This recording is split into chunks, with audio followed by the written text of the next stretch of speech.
টি-20 বিশ্বকাপে আজ ভিন্ন ভিন্ন ম্যাচে মাঠে নামবে নিউজিল্যান্ড আর ভারত। নিউজিল্যান্ডের প্রতিপক্ষ নামিবিয়া আর ভারতের স্কটল্যান্ড। এই দু দলের জন্য এই ম্যাচগুলো খুব কঠিন হবার কোনো কারণ নেই। আবার এর মধ্যেই বাংলাদেশ তার বিশ্বকাপ মিশন শেষ করেছে, আজ দেশে ফিরবে। বাংলাদেশ শেষ ম্যাচেও অস্ট্রেলিয়ার বিপক্ষে খুবই বাজেভাবে হেরেছে। সুতরাং পোস্ট ম্যাচে মাহমুদুল্লাহ রিয়াদ কি বলেছেন সেগুলোর দিকেও আমাদের নজর থাকবে। ফ্রি হিটে সবাইকে স্বাগত জানাচ্ছি, আমি রাকিবুল হাসান। আর আমার সঙ্গে এই বিষয়গুলো নিয়ে আলাপ করার জন্য যোগ দেবেন জাতীয় দলের সাবেক অধিনায়ক গাজী আশরাফ হোসেন লিপু। তবে শুরুতেই আমরা খেলা শেষে মাহমুদুল্লাহ রিয়াদের সেই পোস্ট ম্যাচ ব্রিফিংয়ের রিপোর্ট দেখে নেব।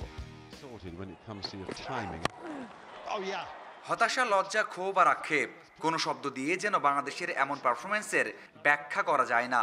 লিটন সোমদের সাথে সিনিয়ররাও তো ডুবিয়েছে দলকে। একের পর এক ব্যর্থতায় নানা প্রশ্ন উঠছে। ক্রিকেটারদের সাথে বিসিবিও সমালোচিত হতে শুরু করেছে। এমন প্রশ্নের উত্তর যেন নেই মাহমুদুল্লাহর। এটা অ্যাকচুয়ালি আমার পক্ষে বলা কঠিন, কারণ আমি যতটুকু বুঝি যে প্লেয়ারদের মধ্যে কোনো ধরনের সমস্যা নেই, বা প্লেয়ার বা কোচিং স্টাফদের মধ্যে কোনো ধরনের সমস্যা নেই আমি আমার জানা মতে।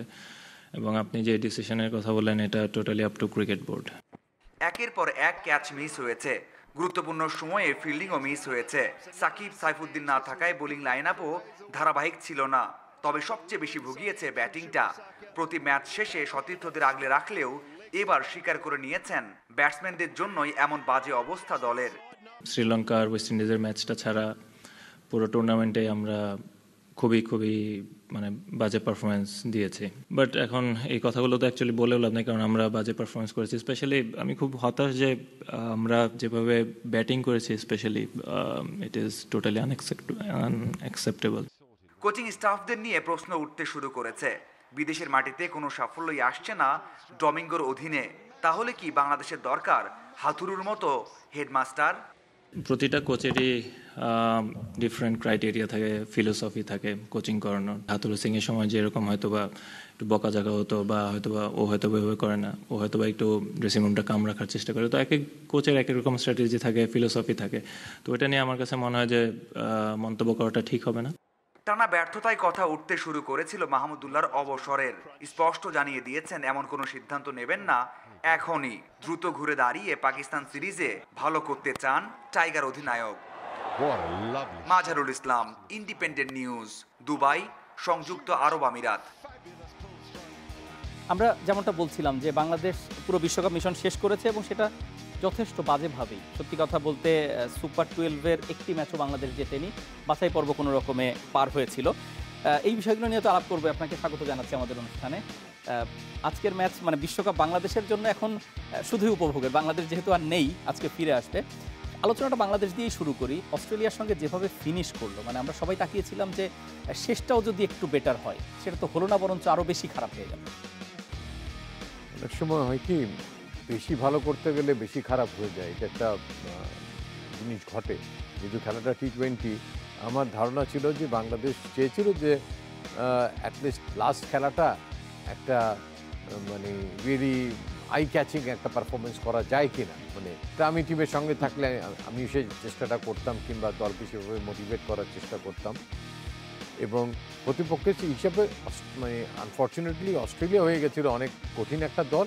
এবং অস্ট্রেলিয়ার দুটো মিশন ছিল, যে একটা জয় আর একটা হচ্ছে যে রান রেটে ঠিক করা। কাজেই বাংলাদেশকে তারা কোনো বিন্দু মাত্রায় তাদের সঙ্গে রিল্যাক্সের করার চান্স নাই। সো তারা হয়তো এক একজন 3 বার করে তাদের দায়িত্ব কী হবে সেগুলো ঝালাই করে নিয়েছে।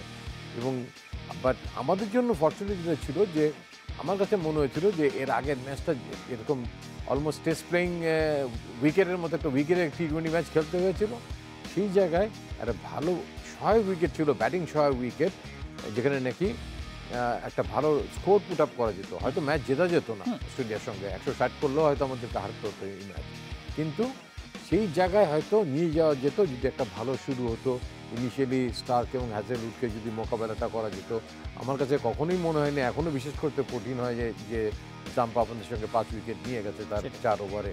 উনি আহামরি এমন কোনো উনি বোলার না, এই ম্যাচে এমন কোনো বোলিং না যেটা দিয়ে 5 উইকেট পাওয়া যাবে। একটা প্রেশার তৈরি হয়েছিল, সেই প্রেশারটাকেও সাস্টেইন করে একটা পার্টনারশিপ যে বিল্ড করতে পারতো না আফিফ কিংবা শামীম পাটোয়ারি, শেষের দিকে কিংবা মাহমুদুল্লাহ রিয়াদও এই ইনিংসটাকে লম্বা করতে পারতেন, তেমনও ছিল না। একটা ধাক্কার পরে কিন্তু আরেকটা সময় পেয়েছিল ব্রিদিং স্পেস। বাট কোনো পর্যায়ে কোনো স্তরে কেউ এসে আর সামাল দিতে পারেনি। এখানেই একটা বড় দলের একটা বড় গুণ যে তারা যদি একবার আপনার ঘাড়ে আঘাত করতে পারে, তারপরে আঘাতটা আপনার কোমরে করবে, তারপর আপনাকে শুইয়ে মানে দিবে। একবার চেপে ধরলে সেখান থেকে আর Right. নিস্তার নেই। যেটা আমরা স্কটল্যান্ডকে পারিনি। আমরা কিন্তু 53-তে 4-এ তাদের 6টা উইকেট শেষ করে দিয়েছিলাম, কিন্তু আমরা ওই জায়গাতে স্কটল্যান্ড আমাদের সঙ্গে বের হয়ে গেল। ইভেন ওয়েস্ট ইন্ডিজের সাথেও তেমনটাই ঘটেছিল, এমনটাই ঘটেছিল। তো এই জায়গায় হচ্ছে এই দলগুলোর সঙ্গে আমাদের এখনো ক্ষমতা বলি, ক্যাপাসিটি বলি, এটার এক্সপিরিয়েন্স বলি, এই সামর্থ্য বলি, এটা হচ্ছে বড় পার্ট।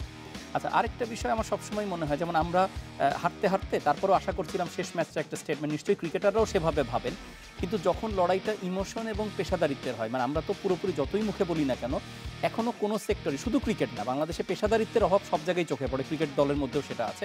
পেশাদার ক্রিকেটার হয়ে তারা মনে হয় যেন ইমোশনে বেশি গ্রাস হয়ে যান। এই বিষয়টা কি একটু অবাক করে না এখনো?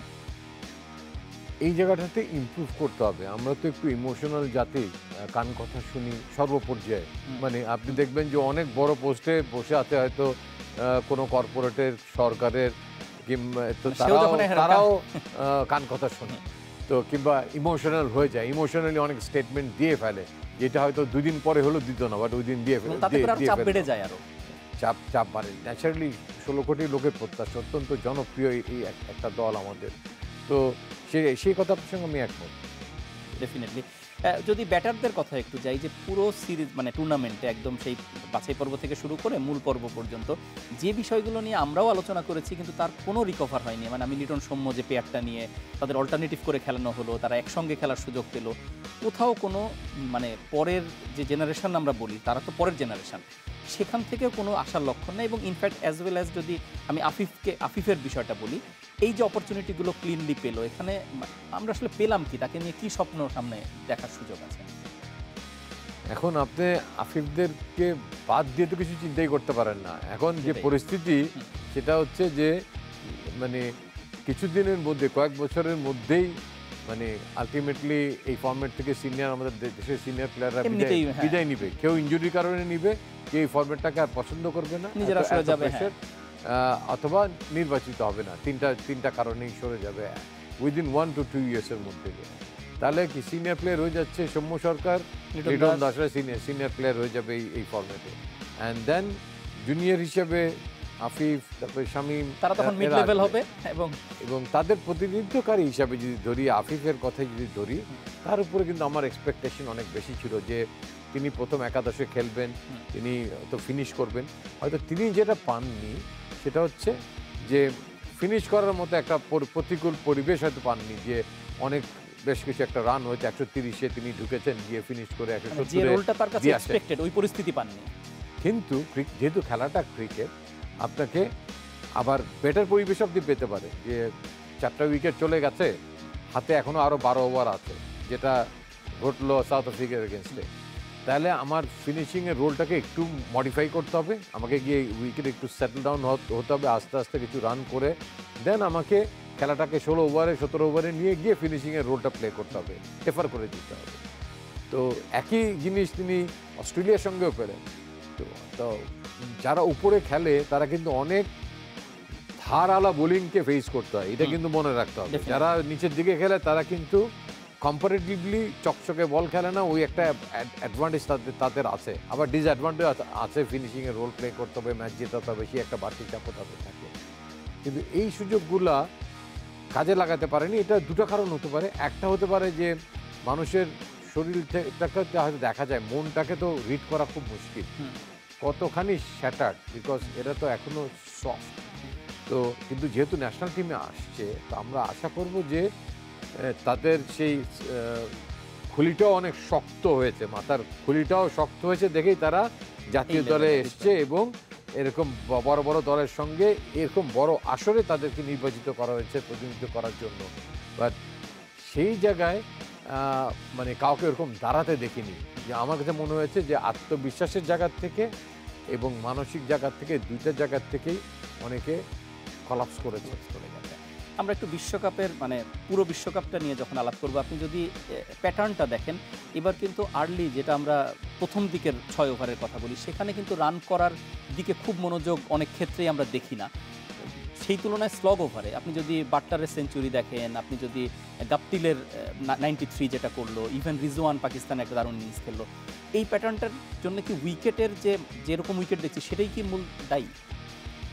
উইকেট অনেকাংশে দায়ী। আমি বলবো যে প্রথম 2-3টা ম্যাচ তো খুব হরেবল উইকেট ছিল। Australia 55 all out, 118-19 south Africa অস্ট্রেলিয়ার খেলা হলো। হ্যাঁ, বাট পরবর্তী পর্যায়ে সার্জের উইকেটকে আমি মানে অন অ্যান অ্যাভারেজ 2-4টা ম্যাচ বাদে ভালো উইকেট বলবো না। মাঠ ছোট আন্দাজে উইকেট খুব ব্যাটিং ফ্রেন্ডলি ছিল না। পার্টিকুলার একটা লেন্থে বল করলে ব্যাটসম্যানদেরকে বিপর্যস্ত করা গেছে। যারা যখন শর্ট পিচ কিংবা ওভার পিচ বল করেছে হাফ বলই, তখন মনে হচ্ছে যে how easy the wicket is.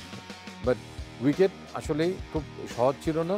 পাওয়ার প্লের কনসেপ্টটাকে কাজে লাগানো খুব সহজ কাজ ছিল না। কোনো দলই কিন্তু ইনফ্যাক্ট এখনো নেই, এখনো যে সেরকম, হ্যাঁ, খুব সহজভাবে করতে পেরেছে। অনেকে পেরেছে হয়তো কিছু কিছু বিচ্ছিন্ন ম্যাচে, কিন্তু সব দলই কিন্তু বোঝা গেছে যে স্ট্রাগল করতেছে। তারা বুদ্ধিকে অ্যাপ্লাই করেছে, সিঙ্গলসের পরিমাণ হয়তো বাড়িয়েছে, ডাবলসের পরিমাণ বাড়িয়েছে। কিছু ঝুঁকিপূর্ণ রান আমরা এই টুর্নামেন্টে দেখেছি, যেগুলো হয়তো নিত না, সেই 1-1-কে 1 করার চেষ্টা করেছে। মানে যেহেতু রানটা কম হচ্ছে বলে, হ্যাঁ, ওই মানে 1-2-কে 2 করার চেষ্টা করেছে। সেকেন্ড রানে আপনি কোয়ার্টার রানে গিয়ে দেখেন যে ডাইভ দিয়ে ব্যাটসম্যান পড়ছে। যদি ডাইভের সংখ্যা হিসাব করা, আমি জানি না, এটাকে আমি ইয়েতে কোনো অ্যানালাইসিসে দেখলাম না যে প্রতি ম্যাচে কতগুলো ডাইভ দেওয়া হয়েছে রানার থেকে বাঁচার জন্য। তার মানে those are all risky run, direct hit তার মধ্যে কটা হয়েছে। মানে এগুলো হয়তো আসবে, কেউ না কেউ নিশ্চয়ই করেছে হয়তো। তাহলে এটা একটা ইন্ডিকেটর যে উইকেট ঠিক সবগুলো ম্যাচে খুব সুন্দর ছিল না, বাট কিছু কিছু ম্যাচে উইকেট ওয়াজ রিয়েলি গুড। তবে একটা পয়েন্টে যদি আমরা এবার এভাবে ভাবি যে টি-20টাকে যেভাবে আইসিসি ব্র্যান্ডিং করে, সেটা হচ্ছে রানের খেলা হবে। মানে আসলে তো আইপিএল বা বিগ ব্যাশ এসব জায়গা থেকে ছড়িয়ে পড়েছে এবং তারপরে তারা ওয়ার্ল্ড কাপ করে। এখন যদি ফ্রিকুয়েন্টলি 180-র উপর রান হয়, 200 রান হয়, সেটাও কিন্তু এক হিসাবে মোনোটোনাস লাগে, মানে যদি ক্রিকেটের কনটেক্সটে আপনি চিন্তা করেন। আর এখন যে চ্যালেঞ্জটা, যেটা ব্যাটসম্যানদের জন্য চ্যালেঞ্জ, আমরা দেখছি যে গাপটিলের মতো প্লেয়ারও সাস্টেইন করে রান করার চেষ্টা করছে, যেটা আমরা নর্মালি ওয়ান ডেতে বেশি দেখি। সেটাও তো এক হিসাবে বোলারদের জন্য আবার একটু রিলিফ তৈরি করে। আমি আপনার সঙ্গে ঠিক অ্যাবসলিউটলি একমত হতে পারবো না। কারণ এই কারণে আপনি দেখেন, একটা 50 ওভারের খেলা আপনি যেটা বলেন, আমি ওটাতে বেশি interested. Win win situation, because আমার কাছে 300 বল আছে। যখন আমার টপ 7টা ব্যাটসম্যানের কাছে সে 100 বল আছে কিংবা 110 বল আছে, বাকিটা ছেড়ে দিলাম। এই 110 বলের মধ্যে তারা এক একজন কতটা বল ভাগাভাগি করে রিলি নিতে পারবে। কেউ হয়তো 30 বল পারবে, কেউ হয়তো 2 বল পারবে। সো এই গিয়েই আপনার ভালো মন্দ বিচার না করে স্ট্রাইক রেটটাকে 8-এ নিয়ে যাওয়া, যদি 8টা স্ট্যান্ডার্ডই ধরি, 9 হলে তো two good wicket, it's not that easy. হ্যাঁ, তো সেখানে আপনি বোলারদের জন্য খুব বেশি যদি সুযোগ রাখতে যান, আমার মনে হয় মানে টি-20-র মুডটা নষ্ট হবে, ইজ ডিফিকাল্ট। বাট হ্যাঁ, কিছু সুযোগ থাকতে পারে যে সামান্য একটু লাইভ থাকলো, প্রথম 3-4 ওভার একটু মুভমেন্ট দেখলাম, সেটা একটা চ্যালেঞ্জ থাকতে পারলো। ফিল্ড রেস্ট্রিকশনের ব্যাপারে নতুন কোনো কিছু আনা যায় কিনা, সেগুলো একটা চিন্তা ভাবনার ব্যাপার থাকতে পারে, যে ব্যাটসম্যানরা যে এত বেশি লিবার্টি পেয়ে যাচ্ছে, সেই জায়গায় একটু লাগাম টানা যায় কিনা। আমি শিওর ক্রিকেট কমিটি সেগুলো নিয়ে চিন্তা ভাবনা করছে, যারা আছে। প্রতি বছরই তো অক্টোবরের 10 তারিখে আমরা কিছু নিয়ম কারণ দেখি যে পরিবর্তন আসে।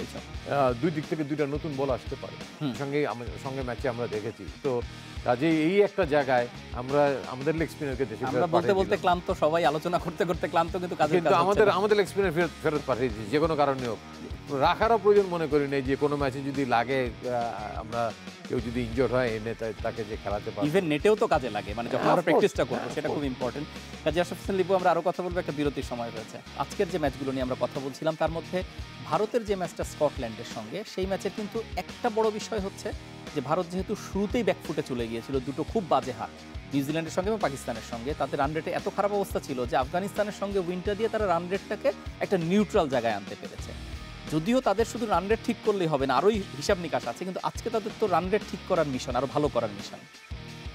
ডেফিনেটলি তারা প্রথমে তাদের উইনিং পয়েন্টটা সিকিউর করবে এবং একটা রিজনেবল, মানে ক্যালকুলেটিভ রিস্কের উপরই তারা ক্রিকেটটা খেলবে। খুব অতিরিক্ত ঝুঁকিতে তারা যাবে না। স্কটল্যান্ড দল হিসাবে ভালো, নিউজিল্যান্ডের সঙ্গে তারা সমানে প্রায় লড়াই করার চেষ্টা করেছে।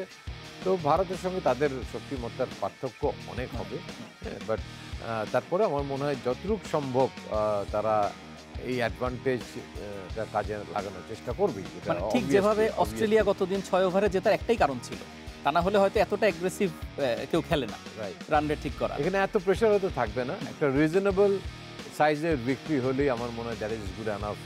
আমার মনে হয় না যে নিউজিল্যান্ডের সঙ্গে আফগানিস্তানের ম্যাচটা অনেক বড় ব্যবধানে কেউ জিতবে। যদি আফগানিস্তানও জিতে মার্জিনালি জিতবে, নিউজিল্যান্ড জিতলেও খুবই হিসাব কিতাব করে ওই ম্যাচটা থেকে আপনি বলছেন পয়েন্ট আসবে, নেট রান রেটের খুব নিউজিল্যান্ডের মূল উদ্দেশ্য থাকবে জাস্ট 2টা পয়েন্ট সিকিউর করা, সো দ্যাট তারা জিতার দিকে লক্ষ্য রাখবে, তারা নেট রান রেটের দিকে তাকাবেই না। নিউজিল্যান্ড ওই ম্যাচ জিতলে তো নিউজিল্যান্ডের সেরকম কোনো টেনশন আর নাই, কারণ যেহেতু তারা একটা উইন অ্যাডভান্টেজেই থাকবে। এক্স্যাক্টলি। আচ্ছা, একটা বিষয় হচ্ছে এখানে যদি আজকে যে ম্যাচটার কথা বলা হচ্ছে, এই ম্যাচের ঠিক আগে আগে ভারত হচ্ছে কোচিং মানে হেড কোচ বদলের একটা ডিক্লারেশন এলো, এবং তার পাশাপাশি নতুন আপডেট হচ্ছে পুরা কোচিং স্টাফ চেঞ্জ হয়ে যাচ্ছে। মানে রবি শাস্ত্রী শেষ হয়ে যাচ্ছে, রাহুল দ্রাবিড়ের দিন শুরু হবে জাস্ট দেশে ফিরলেই, এবং সেখানে ফুল কোচিং স্টাফ চেঞ্জ হবে। এখন এরকম একটা খবর টুর্নামেন্টের মাঝপথে আপনার কি মনে হয় যে দলের মধ্যে কোনো ইফেক্ট ফেলে ইন্ডিয়ার এখন যে ক্রিকেটের স্ট্রাকচার আছে? আমার মনে হয় কি, আপনি যে পেশাদারিত্বের কথা বললেন না, আইপিএল ওদেরকে অনেক পেশাদার করে দিয়েছে, অনেক পেশাদার করে দিয়েছে। সো ওরা হ্যাঁ ডেফিনেটলি ওদের একটা চোখ থাকবে যে নতুন হিসাবে কে আমাদের গুরু হতে যাচ্ছে, ডেফিনেটলি সেটা একটা থাকবে। খুব অপরিচিত কেউ না, রাহুল দ্রাবিড় যেহেতু নিবে, খুব অপরিচিত কেউ না। এবং যারা সেরা খেলোয়াড় তাদের সঙ্গে হয়তো কিছু মত বিনিময় হতে পারে, এক দুইজনের সঙ্গে তো নিশ্চয়ই সিলেকশন প্যানেল অনেক সময় আনঅফিসিয়ালি মত বিনিময় করে। আর ওদের মুখ্য উদ্দেশ্য হচ্ছে যে আমার কাজটা আমার ঠিক মতো করতে হবে এবং আমাকে আমার দলের জায়গা সিকিউর করতে হবে। কে কোচ আসলো না আসলো সেটা তাদের কাছে ইম্যাটেরিয়াল। তারা ভেবেই রেখেছে যে সিলেকশন প্যানেল যারা আছে তারা তাদের কাজটা তারাও ঠিকভাবেই করবে।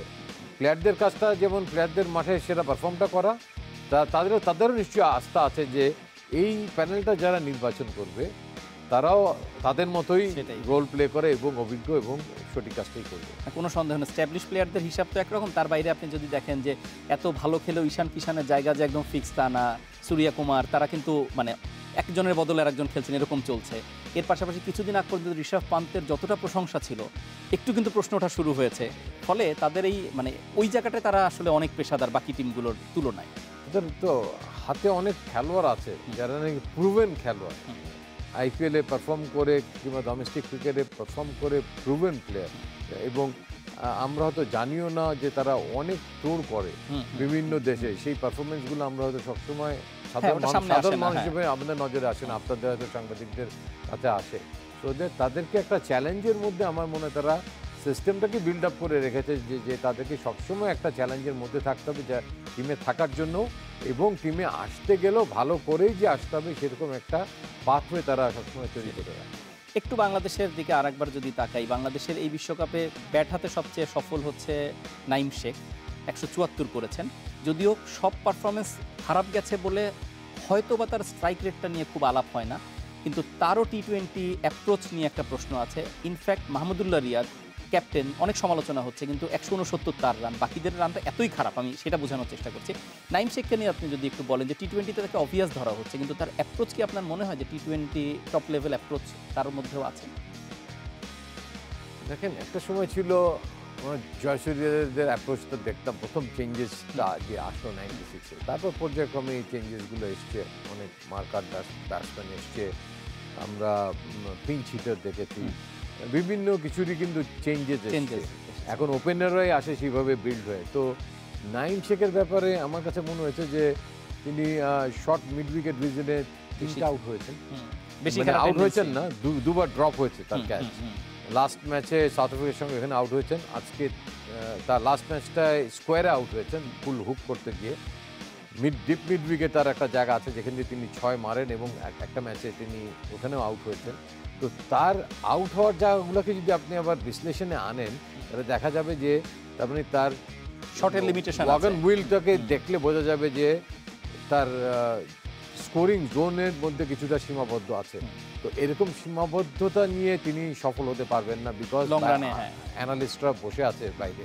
সো তাকে ইমপ্রুভ করতে হলে আমার বিশ্বাস যে তা আমাদের কোচরা সেখানে নিয়ে কাজ করবে। এখন এখানেই হচ্ছে যে যারা বোর্ডে আছেন তারা এই প্রশ্নগুলো রেজ করেন কিনা, তারা কি ওয়াক অ্যান্ড উইলগুলো দেখেন কিনা, এবং কোচের উপর একটা দায়িত্ব দেন কিনা যে আমি এই টুর্নামেন্টে এই প্লেয়ারকে দেখলাম, আই ওয়ান এই প্লেয়ার যতটুকু সম্ভব, সবাই তো আর সব শট ডেভেলপ করতে পারে না, একে এই স্তর থেকে ভিন্ন স্তরে নিয়ে যাওয়ার জন্য কি করণীয়, এবং পরবর্তী সিরিজে সেই ইমপ্রুভমেন্টগুলো আমরা মানে দেখতে ওই চাই। চাহিদাপত্র অনুযায়ী কাজগুলো হতে হবে, তা না হলে এরকম সাধারণ পারফরমেন্সেই ঘোরাফেরা করতে থাকবে। রাইট, আর কোচকে বলা আমরা মনে করছি যে আপনি বিপক্ষ দলের কোচ নাইম শেখ বিরুদ্ধে আপনাকে ওয়ার্কআউট করতে হবে, সেখানে আপনি ওয়ার্কআউট করেন এবং তাইলেই আপনি সমাধান পেয়ে যাবেন তার ইমপ্রুভমেন্টের। ডেফিনেটলি, মানে এটা ভালো পয়েন্ট বলেছেন যে ওইভাবে অ্যাড্রেস না করলে আসলে এগুলো সমাধান হয়। এবং আরও একটা দল হিসাবে একটা বড় লিমিটেশনের জায়গা যদি বলা হয়,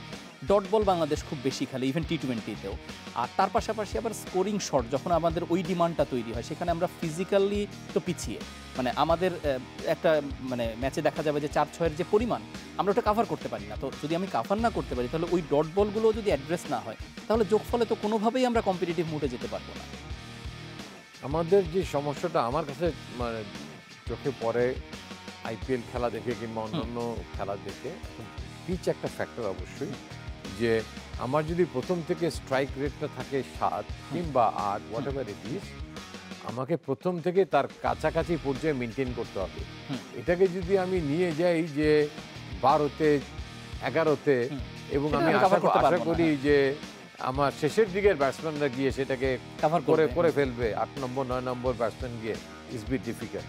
সো দ্যাট উপরের সারি ব্যাটসম্যানদের, আমাদের মতো দেশে যারা পাওয়ার হিটিং করতে পারি না, যে শেষ 3 ওভারে গিয়ে 40 রান করে জেতা মুশকিল, আইপিএলে এটা অহরহ ঘটে, কিংবা শেষ 2 ওভারে 24 রান করে বহু টিম জিতে যায়, এটা অহরহ ঘটে। তো ওই জায়গাটা ইজ ডিফিকাল্ট। আপনি যে পয়েন্টটা বললেন সেটা হচ্ছে আমরা যখন রান চেস করি, রাইট, আর যখন আগে ব্যাট করি তখন তো আবার একটা মানে কোনো লক্ষ্য ছাড়াই প্ল্যানটা দাঁড় করাতে হবে যে আমি কিভাবে, আমি কত রান টার্গেট করতে পারি অপোজিশনকে, সেটা করার প্রক্রিয়া কি হবে, ঠিক আছে। এবং আপনি যদি রান তাড়া করার দুটো এক্সাম্পল দেখেন, যে আমরা স্কটল্যান্ডের সঙ্গে আমরা তাদেরকে চাপে ফেলেছিলাম, কিন্তু তারপরেও তারা বেরিয়ে যে এমন একটা রান করলো যে রানটা এই উইকেটে চ্যালেঞ্জিং হয়ে যায়, 140 ছিল। আমরা সেটা চেস করতে যে ঠিকই ওই কাজটা করে ফেললাম, যে লাস্টে যে আস্কিংটা বাড়িয়ে ফেললাম, আস্কিং রান রেটটা, এবং আমরা 134 6 রানে হেরে গেলাম। একই ঘটনা কিন্তু ওয়েস্ট ইন্ডিজের সঙ্গে, টার্গেট 142, সেখানে যে অবস্থা ছিল, মানে ওই ম্যাচের দিন আমি খুবই অবাক হয়েছিলাম। একটা পর্যায়ে ছিল 24 বলে আপনার 33 রান দরকার, আমি লাস্ট 4 ওভারের কথা বলছি, তখন উইকেটে হচ্ছে রিয়াদ উইকেটে, এবং তার পাশাপাশি লিটন দাস ওই ম্যাচে যিনি পরে আউট হলেন, তারা মিলে 16তম মানে 17 18 19 20 17তম ওভারে 3 রান নিলেন। তো এই যে ঘটনাগুলো, এই ঘটনাগুলো তো আসলেই মানে কি বলবো, মানে খুব বড় পরিসরে আলোচনা হওয়া দরকার। অবশ্যই অবশ্যই, এবং কোনো বোলার আছে তাকে আপনাকে টার্গেট করতে হবে। রামপাল একটা বোলার 37 বছর বয়সে বল করছে, সো ন্যাচারালি তিনি আপনাকে এমন কোনো বাউন্সার দিতে পারবেন না যেটা আপনাকে বিপর্যস্ত করে ফেলবে। তো তিনিও তো একটা প্রেশারে আছেন বল করার জন্য। সো সেরকম প্রত্যেকটা দলেরই কোনো না কোনো বোলারকে কিন্তু টার্গেট করা যায় অনেক সময়, যে ঠিক আছে আমরা একটা উইকেট গেলেও আমরা একে টার্গেট করবো ম্যাসিভ হিটিংয়ে। তো এই সমস্ত জিনিসগুলো ইমপ্লিমেন্ট তো হেড কোচের মাথার থেকে আসতে হবে, তাদেরকে সেভাবে ট্রেন করতে হবে। এবার হয়তো অপোজিশন হঠাৎ করে ভিন্ন হয়ে গেছে আমাদের সুপার 12-এ এসে, বাট ওয়ার্কআউট করার মতো তো সময় যথেষ্ট ছিল। যেখানে 2 ঘন্টা বসতাম সেখানে তো 4 ঘন্টা বসে অ্যানালিস্টের সঙ্গে পরামর্শ করে সেগুলো দেখতে হবে। এখন কে কত চৌকস কোচ, কে কত চৌকস অ্যানালিস্ট, কে কত ওয়ার্ল্ড ক্রিকেট ফলো করছে, তার উপর ডিপেন্ড করবে যে সে আমাদের দলটা কোন স্টেজে আছে, সেটাকে কোন স্টেজে কীভাবে নিয়ে যাবে। একটু আগে আমরা স্পিনার নিয়ে যখন কথা বলছিলাম, লেগ স্পিনার নিয়ে, বাংলাদেশ দল তো এটা অনেক দিনের সমস্যা, বলতে হয় না, বিশ্বকাপে বিপ্লব ছিল, তাকে ফেরত পাঠানো, এই ঘটনাগুলো তো আছেই। একটা জিনিস খুব লক্ষণীয়, যে ভারত পাকিস্তানের স্পিন যতটা প্রসিদ্ধ ছিল, এখন কিন্তু তার বাইরে সব দেশ দেখা যাচ্ছে তাদের স্পিনাররা ভারত পাকিস্তান সুলভ পারফরমেন্স করছে। আমি আদিল রশিদের কথা বলতে পারি, ইশ চৌধুরীর কথা বলা যায়, হাসারাঙ্গা ওখানে, রাশিদ খান, কিন্তু ভারত পাকিস্তানে কিন্তু স্পিনার জায়গাটা একটু মনে হচ্ছে যেন ডালটায়। আমার কাছে ভারতকে এখনো অত দুর্বল মনে হয় না। স্টিল চাহাররা খেলতে পারে না, চান্স পায় না, আমার কাছে মনে হয় যথেষ্ট ভালো, ইজিলি খেলতে পারার মতো বোলার, হ্যাঁ পারার মতো বোলার। হয়তো কিছুটা স্যাক্রিফাইস করে, হয়তো জাদেজার স্পিন হয়তো অত শার্প না, কিন্তু তার ব্যাটিং অ্যান্ড ফিল্ডিং এর কারণে দেখা যাচ্ছে যে কম্বিনেশনে তাকে টোটাল প্যাকেজ একটা, ওইখানে একটা প্যাকেজে তাকে নিয়ে নিচ্ছে। তো সেই কথা আপনি বলতে পারেন যে হ্যাঁ, অন্যান্য দেশগুলো স্পিনে যতটা দুর্বল ছিল, তারা সেই জায়গা থেকে পর্যায়ক্রমে উঠে আসছে। তাদের ডোমেস্টিকের উইকেট কেমন, কিভাবে হচ্ছে, সেই জিনিসগুলোও আমাদের ফলো করা দরকার। আমি একসময় শুনেছিলাম যে অন্যান্য দেশ নাকি আমাদের দেশের উপর রিসার্চ করে, যে কিংবা অন্যান্য দেশের উপর রিসার্চ করে যে সেই দেশের উইকেট কেমন হচ্ছে, আপকামিং প্লেয়ার্স কেমন আসছে, আন্ডার 19 কে কেমন করছে, ফিউচার কি চ্যালেঞ্জ হতে পারে, যেটা বেশি করার কথা আমাদের, সেটা আমাদের বেশি করা দরকার। হোমওয়ে করা উচিত, এওয়ের জন্য করা উচিত। ডেফিনেটলি আমাদের সেই প্ল্যানগুলো এখন যেহেতু ব্যর্থতাটা চোখে আঙ্গুল দিয়ে দেখাচ্ছে, মানে অনেক সময় এরকম ওয়ার্নিং বেল বাজে, কিন্তু আমরা সেই ওয়ার্নিং বেলটা ঠিকমতো শুনি না। আমরা অনুষ্ঠানের প্রায় শেষ দিকে আপনাকে যদি টোটাল বিশ্বকাপে আমরা ইংল্যান্ড এবং পাকিস্তানকে দেখছি 5-5 হওয়ার সম্ভাবনা, এবং তাদের যে ফর্ম দেখছি তারা 4টা করে ম্যাচ জিতেছে, এই দুটো দলকেই কি আপনার সবচেয়ে বেশি মনে হচ্ছে যে শিরোপার দাবিদার? আমার কাছে মনে হয় যে এই গ্রুপ থেকে ইংল্যান্ড এবং অস্ট্রেলিয়ার আসা উচিত, সেমিফাইনাল দিকে যাওয়া ফর্মেডেবল সাইড। সাউথ আফ্রিকা সাইডটা ইয়াং, বাট স্টিল আমার কাছে মনে হয় যে এই দলটা সেমিফাইনালে গেলে 2টা ম্যাচ পরপর জেতার মতো সক্ষমতা রাখে না, মানে চ্যাম্পিয়ন হওয়া বিট ডিফিকাল্ট তাদের। মানে সাউথ আফ্রিকার কথা বলছেন যে পরপর দুইটা ওরকম লোডেড ম্যাচ জেতার, পরপর তিনটা, because they need to beat England first, then semifinal, then final. But এবং সব কিছু মিলে তাদেরকে হ্যান্ডেল করে ফেলবে শামসি অ্যান্ড মহারাজ, যাদের যে স্পিনার, তাদেরকে হ্যান্ডেল করে ফেলবে। তাদের পেস বোলিং রাবাদা কেন্দ্রিক, he is the main leader. সেই হিসেবে আমার ব্যাটিং একটু ঘাটতি আছে অস্ট্রেলিয়া। হ্যাঁ, ব্যাটিংয়েও এক্সপিরিয়েন্স আপনি দেখেন, এক মিলার কে আপনি বলতে পারেন এক্সপিরিয়েন্স, আর ডুপ্লেসিস নাই, এবি ডি ভিলিয়ার্সের মতো এক্সপিরিয়েন্স প্লেয়াররা নাই। আর ওদিক থেকে আমি মনে করি যে স্টিল পাকিস্তানের সঙ্গে কি, মানে নিউজিল্যান্ড আর India, which one is better? পাকিস্তানের সঙ্গে দল হিসেবেই ইন্ডিয়ার আসা উচিত শক্তির মত্তার দিক থেকে। বাট আমার মনে হয় যে cricket is a game of uncertainty. New Zealand অনেকবার খুব কাছাকাছি গিয়ে জিততে পারেনি। আমার মনে হয় এই অবস্থায় নিউজিল্যান্ডের আফগানিস্তানের সঙ্গে হারা উচিত না, তারাই কোয়ালিফাই করার চান্স বেশি।